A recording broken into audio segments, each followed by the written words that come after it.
लोकतंत्र। नमस्कार, आप देख रहे हैं भारत का लोकतंत्र। मैं आपके साथ सना। आइए नजर डालते हैं आज की खबर पर।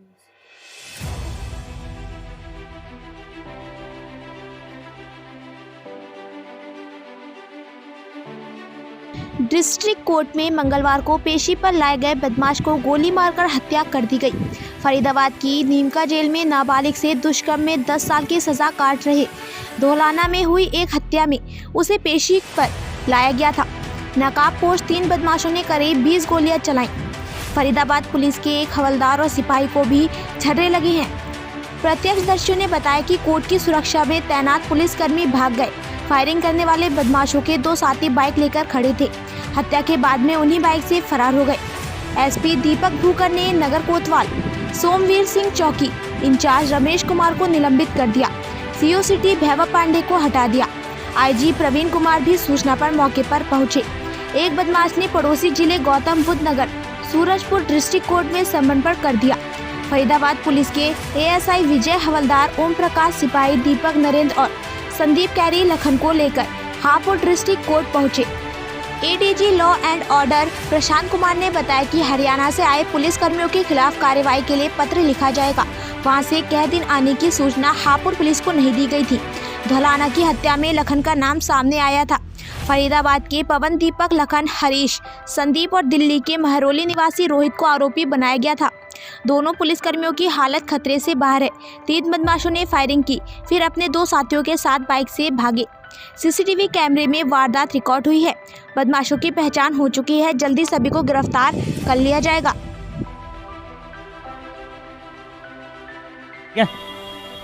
Hello hello hello hello hello, ठीक है। आपका नाम? शीतल। अच्छा, पूरा मामला क्या है आप शुरुआत से बताएंगे? हाँ जी, मेरी शादी ना 2009 में हुई थी। मेरी शादी जिस घर में हुई थी वो घर 100 गज का था। उसमें जाके मेरा सामान भी रखा हुआ, सब कुछ अच्छा था। 6 महीने बाद मेरे जेठ ने मेरे को बोला था कि इस मकान को खाली करके दूसरे मकान में सामान रख लेते हैं। उसके बाद मेरे को बाद में पता चला कि वो मेरा मकान ही बेच दिया, 100 गज वाला प्लॉट ही बेच दिया। थोड़े दिन अच्छी ज़िंदगी चली। हाँ जी, मेरे जेठ ने केपी सिंह, उन्होंने मेरा मकान ही बेच दिया। कुछ दिन बाद पता चला 100 गज का प्लॉट चला गया। उन्होंने मेरे को किराए पे रखा। किराए पे रखने के बाद मेरे हस्बैंड और मेरा बहुत सही चला। मेरी एक बेटी हो गई। बेटी होने के बाद फिर उनको बेटा हुआ। उनकी नीयत मेरे बेटे पे चली गई। मैंने उनको बेटा नहीं दिया। उनकी गंदी निगाह मेरे पे चली गई। कोई बात नहीं। फिर जो 50 गज का इन्होंने फिर मेरे को प्लॉट दिया जिसमें कोई कागज़ भी नहीं है, मेरे पास कुछ भी नहीं है। फिर मैं अपने घर से 6 लाख रुपये लेके आई। मेरे घर वालों ने दिए जिसमें कि मेरे पापा नहीं है। मैं थोड़ी मिडिल क्लास की हूँ। मेरी मम्मी मेरा जो भी कर रही है। इसकी फिर मेरे पास गंदी निगाह हो गई। फिर मैं दोबारा आई, इन्होंने मेरे को बुलाया। इन्होंने फिर मेरे घर का सारा सामान ही बेच दिया। मेरे आदमी को इन्होंने नशे की लत लगा दी। रोज़ 150 रुपये इनको देते हैं। उसको नशे की लत में उसको ये भी नहीं पता मैं कहाँ हूँ और वो कहाँ है आज की डेट में। फिर इन्होंने मेरे साथ फिर बदतमीजी करी। मैंने योगी के यहाँ भी फ़ोन किया, मेरी कॉल कोई नहीं लगी। मैंने यहाँ भी एप्लीकेशन दी थी, यहाँ से फ़ोन गया। इन्होंने पैसे भरे हैं क्या पता, मेरे को नहीं पता थाने में क्या करा। मेरे जेठ ने फिर मेरे साथ बदतमीजी की थी 2017 में। मेरे को मारा था, मेरा सूट भी फाड़ दिया था इन्होंने। हाँ जी, हाँ जी, केपी सिंह एडवोकेट। मैंने एडवोकेट है वो मेरे को धमकी देता है। अब उसने मेरे को 2 दिन पहले धमकी दी पंचायत में बैठ के, अगर तूने मेरे को लड़का गोद नहीं दिया तो तेरी इज्जत से भी खेलूंगा। जैसा मैं चाहूँगा तू वैसा करेगी, वरना तेरा कुछ भी नहीं है। प्रशासन से जब शिकायत करी आपने? हाँ जी, पुलिस से थाने में, तो हाँ जी, क्या जवाब दिया? सिर्फ यहाँ से कॉल गया था, उनके पास कॉल गया। वो आता ही नहीं है, बोलता कि मैं नखलऊ में हूँ। मैं नखलऊ में हूँ। इंद्रपुरम के थाने में भी गई है, यहाँ के थाने से विजय करके थाने से भी कॉल आई है मेरे पास में, उसका कोई जवाब नहीं। सिर्फ मेरे को 2 दिन पहले मेरे को धमकी दे रहा है इस चीज़ की। रिसीविंग तो मेरे पास नहीं है। मैंने कॉल करी है, उनके पास कॉल भी गई है थाने से बैठ के। अभी मेरे पास कोई रिकॉर्ड नहीं है। नहीं, वो नहीं, मेरे पास कोई नहीं है।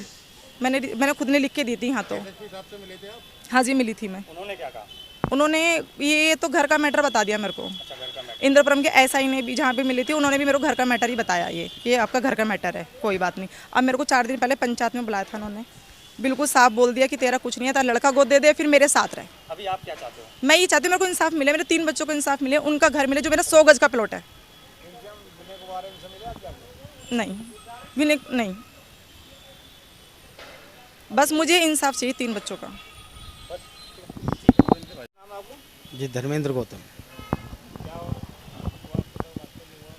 जी, वाक्य क्या है, सिस्टर है मेरी ये शीतल।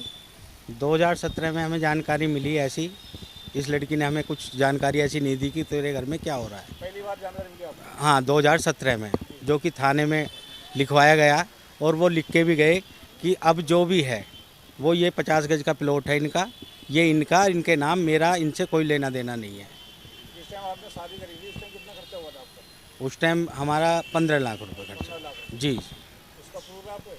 प्रूफ सारा मिल जाएगा। जो जो हमने इनको सामान दिया, जितना कैश दिया, वो समाज में तो है ही। रसीद सर कोई नहीं रखता। कॉपी वगैरह कुछ करी आपने? वो कराई थी, वो इन्होंने ये वकील थे, इनको पूरी जानकारी थी कि केस कमज़ोर कैसे करा जाएगा। ठीक है जी। तो इन्होंने कभी उनकी फ़ोटोग्राफरी जो भी हुई है वो इन्होंने कभी उठाई नहीं। फ़ोटो में सब पता चल जाएगा कि हमने क्या सामान दिया था, क्या नहीं दिया था। आई थी आपकी सिस्टर आपके पास, जो आपको बताया सारा वाक्य हमारे साथ लोग कौन सी डेट की? सर उस डेट तो अभी फ़िलहाल याद नहीं है, क्योंकि काफ़ी टाइम भी हो गया है। सन तो बताओ, सन तो बताओ। हाँ, 2017 में यहाँ पे लिखा गया है बाकायदा। हमने भी लिखवाया है, उनको भी लिख के दिया। उन्होंने कहा कि मैं इस प्रॉपर्टी को इनके नाम कर दूंगा ना। तो 2017 में आपने कंप्लेंट की थी? हाँ जी, उस टाइम क्या कहा था? उस टाइम यही तो फैसला हुआ था कि भाई जो भी है अब वो इनको मिलेगा, और गांव की जो प्रॉपर्टी है वो इनके बच्चों के हिस्से में हमेशा रहेगी जैसे रहती है। वो तो समाज के दायरे में है। तो जो भी यहाँ पे अधिकारी थे उन्होंने उनसे भी लिखवाया और हमसे भी लिखवाया। आपने किसी मिलने कोशिश करी? सर मामला शांत हो गया था। उन्होंने सेक्टिफाई, जब कोई आदमी लिख के दे देता है सेक्टिफाई हो ही जाता है आदमी। उन्होंने लिख के दे दिया कि ये मकान इनका ही रहेगा। और उसके बाद इन्होंने शर्म के मारे हमें बताया नहीं कि हम बड़े भाई हैं, फादर हैं नहीं। तो ये कहने लगे कि भैया मेरा खर्चा चल जाएगा, तुम हमें अपने घर रख लो। फिर हमने अपने घर रखा इनको 2017 के बाद से। उसके बाद टोटल खर्चा हमारा, जब हम अब जानकारी में आया कि हम देखने आए यहाँ पे सामान को, तो सामान कुछ नहीं था, घर में कुछ नहीं है। और बात ये हुई थी, केपी सिंह जी ये कह रहे थे और पूरा परिवार ये कह रहा है कि हम इनको मकान दे देते हैं वहाँ लेके इंदिरापुरम में, क्यों यहाँ तो ये मार देगा इसको। और वहाँ पूरी गली मोहल्ला जो भी है सबको जानकारी है जी, पूरा सामान बेच चुके हैं। और इस लड़की ने हमें कल की डेट में ये बताया है, जब हमने इससे दबाव बना के पूछा है अपने घर क्यों नहीं जाती, तो उसने यही कहा है कि मेरा जो जेठ है वो मेरा लड़का तो हमसे भी कई बार बात हुई है कि इसका आदमी तो कमाता धमाता है नहीं, इसका लड़का जो है इसको मुझे गोद दे दो, मेरा कोई लड़का वारिस नहीं है और मेरे पास काफ़ी प्रॉपर्टी है, करोड़ों की प्रॉपर्टी है। शादी हुई है, उसके एक लड़की है जो लखनऊ में है। अब फिलहाल 5 साल से आपके पास रह रहे हैं? हाँ जी, हमारे पास तो ये करीबन 7 साल से रह रहे हैं, जब सबसे पहले झगड़ा हुआ था। लेकिन जो हिसाब हुआ 2017 में हुआ, जहाँ सामान रखा गया, हमने मकान भी बनवाया।